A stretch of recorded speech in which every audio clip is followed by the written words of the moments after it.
ہمارے چینل میں خوش آمدید۔ چلیں شروع کرتے ہیں آج کی کہانی۔ شادی کے بعد شوہر بکری کا گوشت جلاتا اور کہتا کہ اس کے دھوئیں سے تو جڑواں بچے جنے گی۔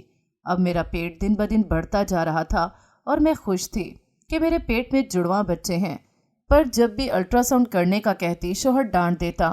ایک دن شوہر سے چھپ کر ڈاکٹر کے پاس گئی تو پیروں تلے سے زمین نکل گئی، کیونکہ الٹرا ساؤنڈ میں بچے نہیں بلکہ پیٹ میں مردانہ۔ میرا نام ماہین ہے۔ زندگی میں کبھی ایسا حادثہ بھی ہو جاتا ہے جو ہمیں بدل کر رکھ دیتا ہے، اور ہم اتنے بدل جاتے ہیں کہ خود اپنے آپ پر حیران ہوتے ہیں، کیا یہ ہم ہیں؟ میری زندگی میں بھی کچھ ایسا ہی ہوا تھا۔ میں نے اپنی زندگی میں بہت تکلیفیں برداشت کی، پر اس دنیا میں پیدا ہونے والا ہر شخص خوش نصیب نہیں ہوتا، اور ان بد نصیبوں میں سے ایک میں بھی تھی۔ میں اپنے بہن بھائیوں میں سب سے چھوٹی تھی، اور زندگی کی سب سے زیادہ مشکلات تکلیفیں میں نے سہی تھیں۔ اب تو دل بھی پتھر ہو چکا تھا، جہاں نہ کوئی خواب تھا نہ کوئی امید، بس عجیب سی زندگی تھی جس کو میں گزار رہی تھی۔ میرے کوئی بڑے بڑے خواب نہیں تھے، بس ایک ہی خواب تھا، خود کو اس قابل بنانا کہ لوگ مجھے دیکھ کر کہیں کہ یہ ماہین زمان ہے، اپنے باپ کی ہونہار اور بہادر بیٹی جس نے ہمارے علاقے کا نام روشن کر دیا۔ پر کچھ خواب کبھی پورے نہیں ہوتے، اور خاص کر تب جب ہم اپنوں کی سازشوں کا شکار ہو جائیں۔ میں 9 سال کی تھی جب بابا کا روڈ ایکسیڈنٹ ہو گیا اور وہ ہمیں چھوڑ کر اس دنیا سے چلے گئے۔ میری ماں تب جوان تھی، ان کی شادی کم عمری میں ہوئی تھی، اور ان کو دیکھ کر کوئی بھی نہیں کہہ سکتا تھا کہ وہ شادی شدہ ہیں۔ میری ماں نے اپنی زندگی میں بہت دکھ سہے تھے، اور بیوہ ہو جانا دنیا کا سب سے بڑا دکھ ہوتا ہے۔ جب ایک عورت کے پاس اس کا محافظ نہیں رہتا، تب نہ کوئی اپنا ہوتا ہے نہ کوئی سگا، سبھی لوٹنے والوں میں سے ہوتے ہیں۔ بابا کے چلے جانے کے بعد ہمیں ہمارے نانا ابو اپنے پاس لے آئے، اور ہم بابا کا شہر چھوڑ کر نانا ابو کے پاس آ گئے، اور ماموں لوگوں نے ابو کا گھر بیچ دیا۔ میں تب بہت چھوٹی تھی، میرا وہ گھر، اس گھر میں میرے بچپن کی یادیں، سبھی کچھ ختم ہو گیا تھا۔ میرے بابا بہت اچھے تھے، جس کی وجہ سے محلے والے بھی ہمارے ساتھ بہت اچھے تھے، اور ہمارے گھر کے ساتھ ایک گھر تھا جن کے ساتھ اماں ابا کا شروع سے بہت لین دین تھا، بہت اچھے لوگ تھے۔ میں نے اپنے بچپن کے 8-9 سال گزارے تھے اس محلے میں، گندم کے دانے سے لے کر ان کو بھنانے جانا، بھائی کے ساتھ تندور سے روٹیاں لگوا کر لانا، اور پھر دوپٹوں پر لگتی مکیش کو دیکھنا، اور عورتوں کا گلی میں منیاری والی انکل سے خوبصورت گلے خرید کر ان کو اپنے کپڑوں کی زینت بنتے دیکھنا، اور خود بڑے سے درخت کے ساتھ جھولا جھولنا، سب بہت یادگار تھا۔ جیسے حالات بدلے، وقت بھی بدل گیا، مجھ سے میرا بچپن، میرے بچپن کی یادیں، سب کچھ چھن گیا۔ میں چاہتی تھی، اور آج بھی چاہتی ہوں، واپس اسی محلے میں جانا۔ پتہ نہیں سب کیسا ہو گیا، اب وہ لوگ ہوں گے بھی یا نہیں۔ میں اپنی زندگی میں ایک بار وہاں جانا چاہتی ہوں۔ میری زندگی کی سب سے بڑی خواہش ہے کہ میں واپس اسی جگہ جاؤں جس جگہ میں پیدا ہوئی تھی، جس گھر کی دیواروں پر بچپن میں نام لکھا کرتی تھی، اور پھر پھول بوٹیاں بناتی تھی، جس پر اماں سے بہت ڈانٹ پڑتی تھی۔ اور میری اماں سلیقہ مند خاتون تھی، جس کے ہاتھ میں بہت صفائی تھی۔ میری اماں پڑھی لکھی نہیں تھی، کیونکہ تب کے زمانے میں لوگ بچیوں کو اتنا پڑھاتے نہیں تھے، بس گھرداری سکھانے پر توجہ دیتے تھے۔ تب لوگ پڑھی لکھی ہونا اہم بھی نہیں سمجھتے تھے۔ تب تو رشتہ کرتے وقت ایک ہی سوال پوچھا جاتا تھا، آپ کی بیٹی کو گھر سنبھالنا، کھانا بنانا آتا ہے؟ ہمارا وقت بہت خوبصورت تھا۔ اب تو ویسے نہ لوگ رہے نہ چیزیں رہیں، بلکہ کچھ بھی تو ویسا نہیں رہا، سب کچھ بدل گیا ہے۔ اب چیزوں کے ساتھ رشتوں میں بھی ملاوٹ آ چکی ہے۔ ہم ماموں لوگوں کے پاس آ گئے، پر اماں نے ابو کی پینشن سے الگ گھر بنا لیا اور وہیں رہنے لگی۔ پر ماموں لوگ چاہتے تھے کہ ہم ان کے ساتھ رہیں، پر اماں نے کہا، آج یہ لوگ ایسے کہہ رہے ہیں، یہ 2 دن کی بات نہیں ہے، کچھ وقت گزرا تو یہی لوگ ہمیں دھکے دے کر نکال دیں گے۔ اور ماموں لوگ چاہتے تھے کہ ابو کا جتنا پیسہ ہے سب انہیں ملے، اور ان لوگوں نے جو ہمارا گھر بیچا تھا اس کے پیسے بھی خود کھا گئے، اور کبھی حساب بھی نہیں دیا۔ جب گھر بن رہا تھا ہم 9 ماہ تک ماموں لوگوں کے ساتھ رہے تھے، اور اس دوران ان لوگوں نے بہت تنگ کیا۔ پہلے نانا ابو کہتے رہے امی سے کہ دوسری شادی کر لو، پر امی نے صاف انکار کر دیا۔ ہماری زندگی بہت عجیب ہو چکی تھی، اور ممانیاں بس آرام کرتی اور اپنے بچوں کا خیال رکھتی تھیں۔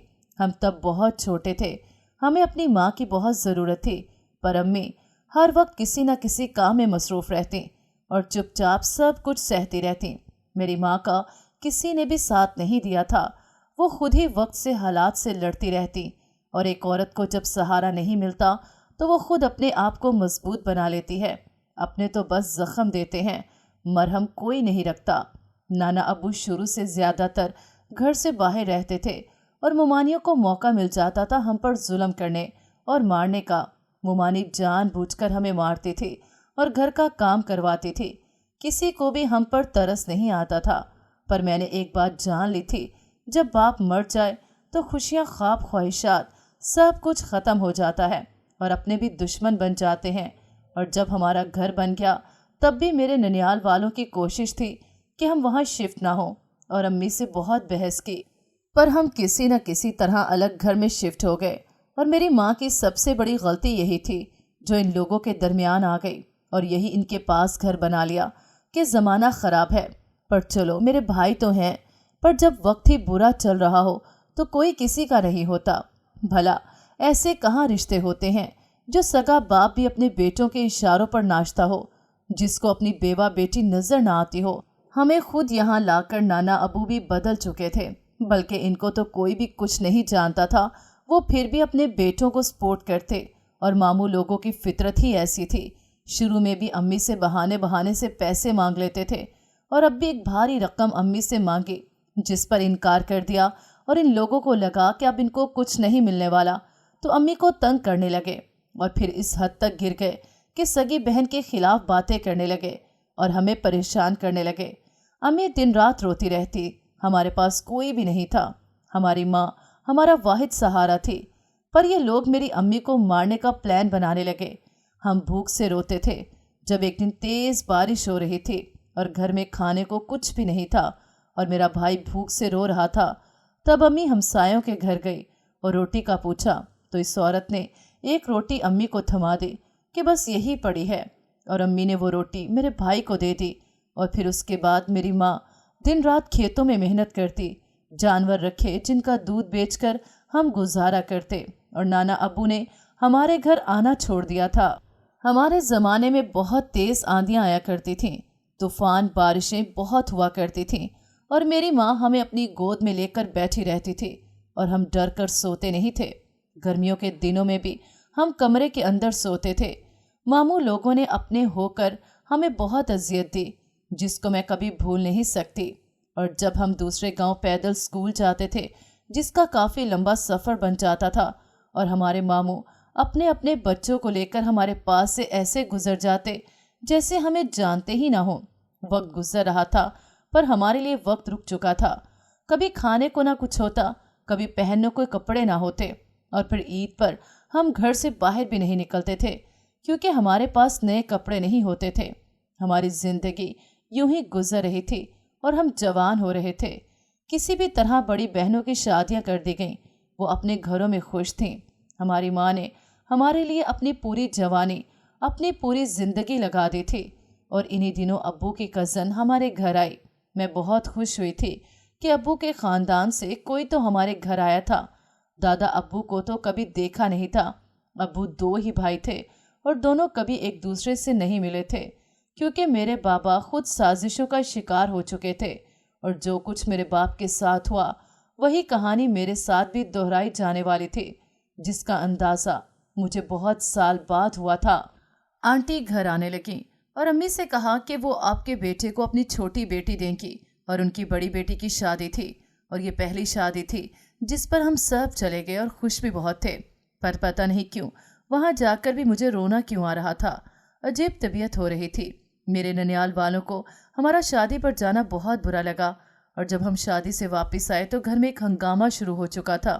اتنے سال جب کسی نے ہمیں پوچھا نہیں تھا، اور جیسے میرے بھائی کی اچھی جاب ہو گئی، وہ دن ہمارے لیے بہت خوشی کا تھا۔ اور تب ننیال والوں نے ہم سے صلح کر لی، اور امی نے بھی سوچا چلو بھائیوں نے جو کیا اپنی بیویوں کے کہنے پر کیا، پر ننیال سے کسی نے بھی معافی نہیں مانگی تھی، اور میں نے اپنی ماں سے کہا تھا کہ یہ لوگ اس قابل نہیں ہیں، ان کو معاف کیا جائے، پر امی نے کہا کہ ان کے بھائی ہیں، اگر صلح کر لی ہے تو تم بھی اپنا دل صاف کر لو، पर मुझे इन लोगों से नफरत थी। मामू ने अम्मी को रिश्ता बताया और अम्मी से कहा भी मुझे वहाँ शादी नहीं करनी, क्योंकि मुझे अब्बू की कज़न का बेटा पसंद करता था, मुझसे शादी करना चाहता था। मैं उससे मोहब्बत ना सही पर पसंद करती थी। पर अम्मी ने कहा कि तुम्हारे मामू ने रिश्ता कहा है और लड़का भी पैसे वाला है। हमने इतने साल सिसक सिसक कर गुजार दिए, पर अब मैं नहीं चाहती कि मेरी बेटी मज़ीद गुर्बत का सामना करे। अगर ज़िंदगी मौका दे रही है तो तुम इस रिश्ते से इनकार मत करो। मैं अपनी माँ को समझा समझा कर थक गई और मेरी ज़बरदस्ती शादी कर दी गई। शादी के बाद शौहर बकरी का गोश्त जलाता और कहता कि इसके धुएं से तू जुड़वा बच्चे जनेगी। अब मेरा पेट दिन ब दिन बड़ा होता जा रहा था और मैं खुश थी कि मेरे पेट में जुड़वा बच्चे हैं। पर जब भी अल्ट्रासाउंड करने का कहती, शौहर डांट देता। एक दिन शौहर से छुपकर डॉक्टर के पास गई तो पैरों तले से ज़मीन निकल गई, क्योंकि अल्ट्रासाउंड में बच्चे नहीं बल्कि पेट में। जब डॉक्टर की बात सुनी तो रोते हुए घर आई थी। भला मेरा शौहर मेरे साथ ऐसा कैसे कर सकता है? मेरी माँ ने तो इस शख्स का इंतखाब किया था मेरे लिए। वो कहती मैं इस शख्स के साथ हमेशा खुश रहूंगी, और वो शख्स इसकी औकात क्या निकली। मैं रोते हुए घर पहुंची थी और जैसे घर में कदम रखा, मेरा शौहर गुस्से से मेरी जाने बड़ा था। मैं उससे चोरी छुपकर डॉक्टर के पास गई थी और वो मेरे घर पहुंचने से पहले घर आ चुका था और अब मुझ पर चीख चला रहा था। मैंने अपने शौहर के गुस्से की परवाह न की और उसके गिरेबान को पकड़ लिया। मैंने पूछा क्या करते रहे हो मेरे साथ, और तुम हो कौन, क्या काम करते हो? आज मुझे सब जानना है। तो मेरा शौहर कहने लगा बीवी हो बीवी बनकर रहो, मुझ पर हुक्म चलाने की ज़रूरत नहीं है और ना मैं किसी सवाल का जवाब दे हूँ। पर इतना जान लो, अगर आज के बाद इस घर से एक कदम भी बाहर निकाला तो तुम्हारा वो हशर करूँगा कि तुम सोच भी नहीं सकती। और मुझे कमरे में बंद कर दिया। मेरी नंद सहमी हुई एक तरफ खड़ी थी। मुझे कितने दिन कमरे में बंद रखा और मुझे ऐसे लगता जैसे इस कमरे में कुछ है। अजीब किस्म की सरगोशियाँ हर तरफ से सुनाई देती थीं। मुझे खाना भी ऐसा दिया जाता जिसको खाने से मैं कई कई घंटे सोई रहती। और एक दिन कमरे का दरवाज़ा खोल दिया गया। मेरी नंद दरवाजे के दरमियान में खड़ी थी। मैंने कहा तुम्हें शर्म नहीं आती? तुम्हारा भाई क्या काम करता है और तुम सब उसे कुछ नहीं कहते? तुम कैसी बहनें हो जो अपने भाई को समझाती नहीं हो? तो वो खामोशी से वहाँ से चली गई और मेरा शौहर कमरे में दाखिल हुआ। मुझे कहने लगा माहीन, तुम नहीं जानती मैं अपनी मंजिल के बहुत ज़्यादा करीब हूँ।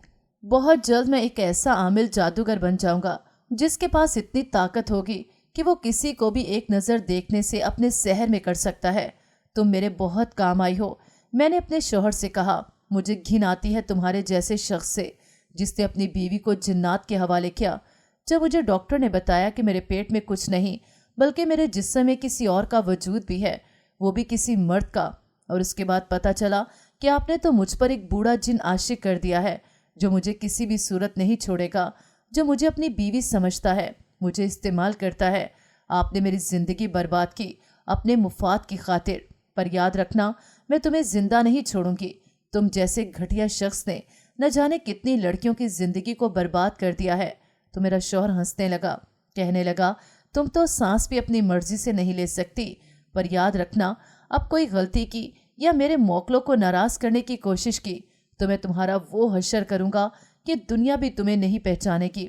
मेरा शौहर कमरे से चला गया और मैं रोती रही, अल्लाह से दुआएं मांगती रही।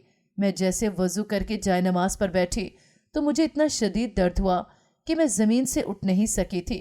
वो जिन मुसलमान नहीं था जो मेरे साथ रहता था और इसी वजह से वो मुझे नमाज नहीं पढ़ने देता था। मुझ पर ऐसा जादू होता रहा जिससे मैं नमाज से दूर होती गई। मेरी कोई भी मदद नहीं कर रहा था। इस घर की नौकरानियाँ, मेरी नंदे, वो सब मेरे करीब भी नहीं आती थीं। हर वक्त डरी डरी रहती थीं। मेरी माँ ने न जाने ऐसा क्या देखा जो इस शख्स से मुझको ब्याह दिया था। काश मेरी अम्मा एक बार मेरी मोहब्बत पर एतबार कर लेती।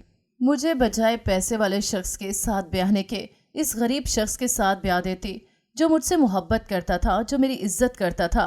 ज़रूरी तो नहीं होता हर बार औलाद की पसंद गलत हो और माँ बाप के फैसले दुरुस्त हों।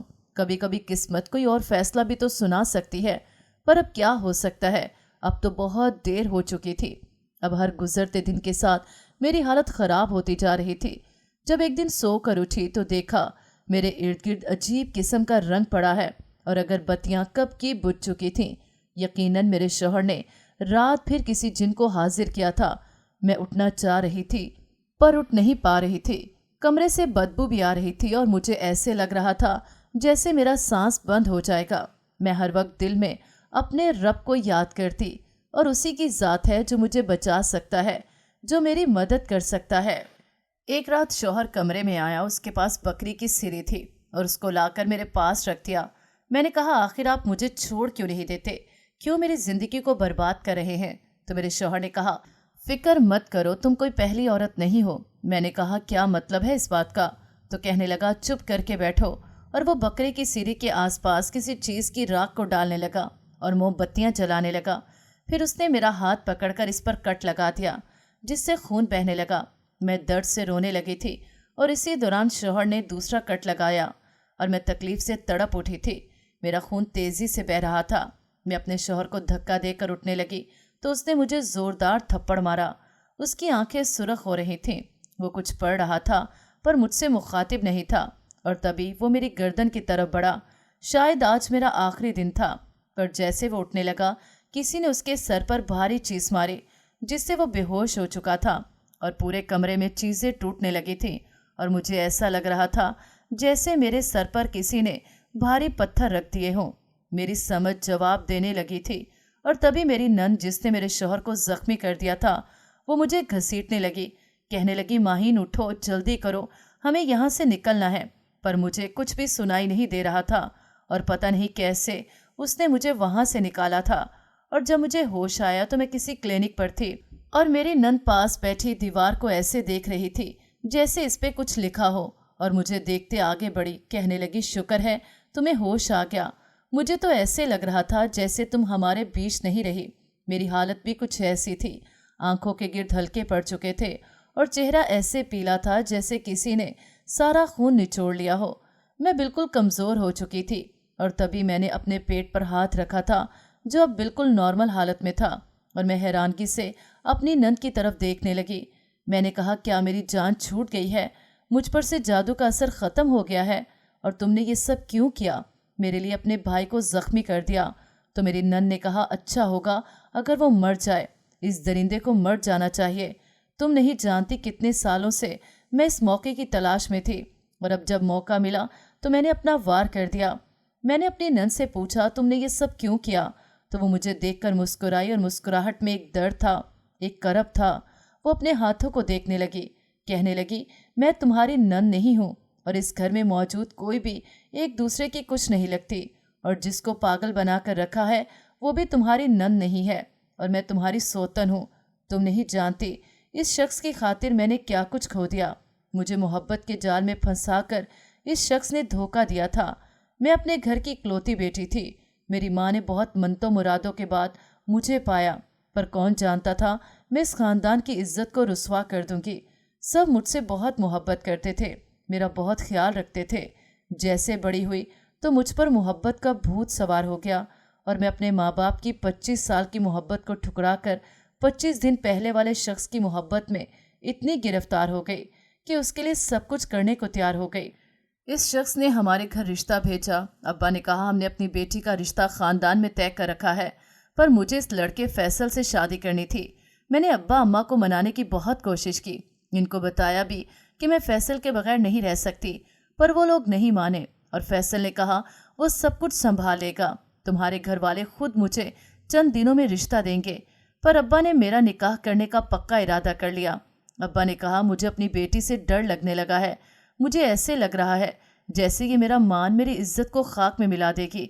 इससे पहले कुछ गलत हो, मुझे इसका निकाह सादगी से कर देना चाहिए। पर पता नहीं क्यों मुझे फैसल के अलावा कुछ भी नज़र नहीं आता था। मैं दिन रात उसी के ख्यालों में खोई रहती और जिस दिन मेरा निकाह था मैंने घर किसी को शो नहीं होने दिया कि मुझे ये निकाह कबूल नहीं, बल्कि मैंने फैसल के साथ भागने का प्लान बना लिया था।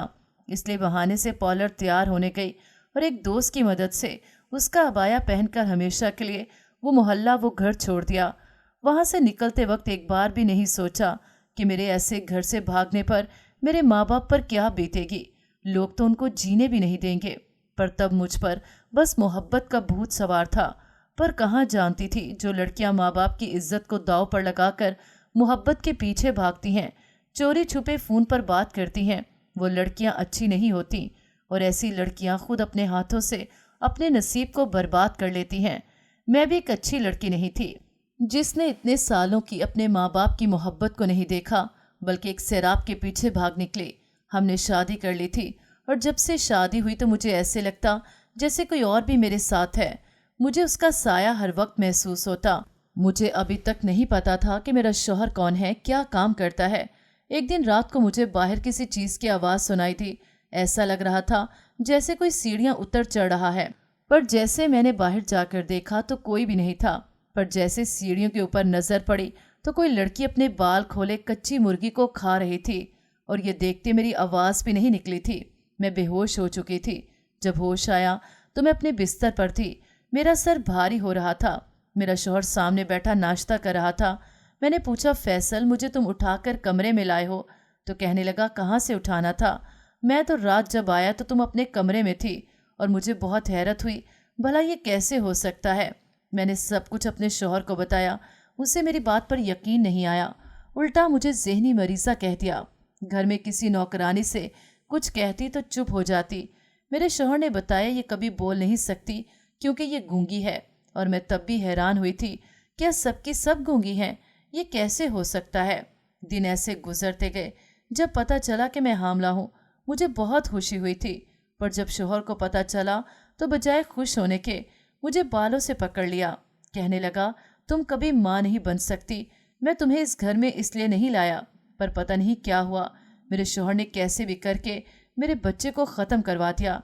मेरी मोहब्बत की निशानी मेरा बच्चा। मैं उसके लिए दिन रात रोती रहती और मुझे अपने माँ बाप भी याद आते। मैं इस घर से भी नहीं निकल सकती थी। मैं कैद होकर रह गई थी। जब एक दिन घर से एक नौकरानी की लाश मिली, वो न जाने कब की मर चुकी थी। उसकी शक्ल पहचानी नहीं जा रही थी। मुझे अपना घर पुरसरार लग रहा था और आहिस्ता आहिस्ता मुझ पर इस घर के बहुत से राज खुले थे और मुझे पता चला मेरा शौहर एक कामिल जादूगर है जो कंवारी लड़कियों को इस्तेमाल करता है जिन्नात को खुश करने के लिए। फिर जब वो राज़ी हो जाते हैं तो इनकी मदद से अपने काम निकलवाता है। वो एक ताकतवर जादूगर बनना चाहता है जिसको कभी कोई हरा ना सके, और मुझसे भी इसीलिए शादी की थी। पर मैं हामला हो चुकी थी, जिसकी वजह से मेरा शौहर मुझ पर गुस्सा कर रहा था और मुझे उससे नफरत हो गई थी। इसी दिन जब उसने खुद अपने बच्चे को ख़त्म करवाया था, उसके बाद उसने फिर शादी की और इस लड़की के साथ भी वही कुछ किया। मैं अपने शौहर से चोरी छुपे निकली। जो कुछ हुआ था सोचा अपने माँ बाप से माफ़ी मांग लूँगी, वो मुझे माफ़ कर देंगे, फिर ही कहीं जाकर मेरे दिल को सुकून मिलेगा। और जब मोहल्ले में पहुंची तो पता चला मेरे माँ बाप उसी दिन मर गए थे जब उनको पता चला कि उनकी बेटी घर से भाग चुकी है।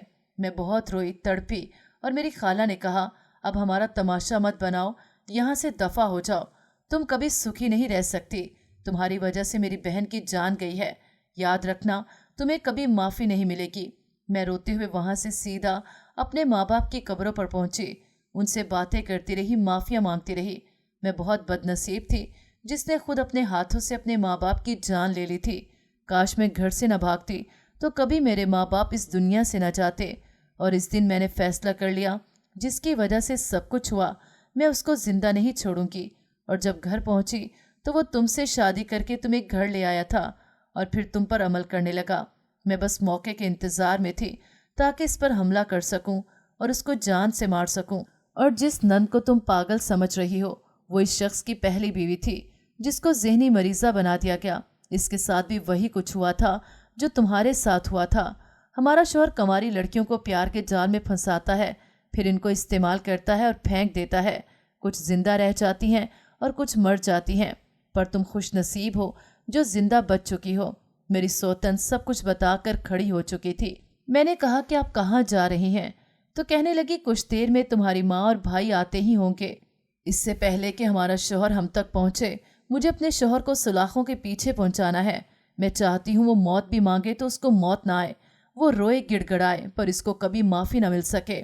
मैं कुछ दिन अस्पताल में रही, मेरा इलाज चलता रहा, पर दिमाग में जो खौफ बैठ चुका था वो निकलने का नाम नहीं ले रहा था। मैं आज भी अकेले नहीं सोती, आज भी डर कर बैठ जाती हूँ। और मेरा शौहर, इसके सर पर चोट लगने की वजह से वो कोमा में जा चुका था और अस्पताल में एडमिट था, जहाँ डॉक्टर्स ने बताया कि इसके करीब भी कोई नहीं चाहता, क्योंकि इसके जिस्म में ऐसे कीड़े पड़ चुके हैं जिससे बदबू आती है। और एक दिन उसे ऐसे ही दफना दिया गया। सब लोग इसको देखकर तौबा तौबा कर रहे थे और मेरी सोतन वो न जाने कहाँ जा चुकी थी। इसका मुझ पर एहसान था। मैं हमेशा इसको नंद समझती रही, पर मैं क्या जानती थी कि वो मेरी सोतन है। जिंदगी में धोखे अब भी होते हैं और देने वाले भी अपने होते हैं। कई साल गुजर चुके हैं। अम्मा कहती हैं कि शादी कर लो, आने वाले वक्त का क्या भरोसा, मैं जिंदा रहूं या ना रहूं। पर मैं शादी नहीं करना चाहती। मेरे लिए एक हादसा बहुत था। मैं खुश नसीब लड़की नहीं थी जिसके नसीब में खुशियां होती। बचपन से दुख देखती आ रही थी। मुझे लगता था मेरे नसीब में एक अच्छा हमसफर होगा, पर किस्मत ने मुझे फिर से मात दे दी थी। अब मैं किसी पर भी भरोसा नहीं करती। अब मुझे किसी भी रिश्ते की ज़रूरत नहीं रही। मैं रोती थी तो खुद संभल जाती थी, डर कर बैठती थी तो खुद को काबू करना जानती थी। मैं मजबूत बन चुकी थी, और एक औरत जब मजबूत बन जाती है तो उसे फिर किसी भी रिश्ते की ज़रूरत नहीं रहती। नाजरीन, अगर आपको हमारी कहानी अच्छी लगी है तो वीडियो को लाइक करें, शेयर करें और हमारे चैनल को सब्सक्राइब करें। अगली वीडियो तक इजाज़त दें। अल्लाह हाफिज़।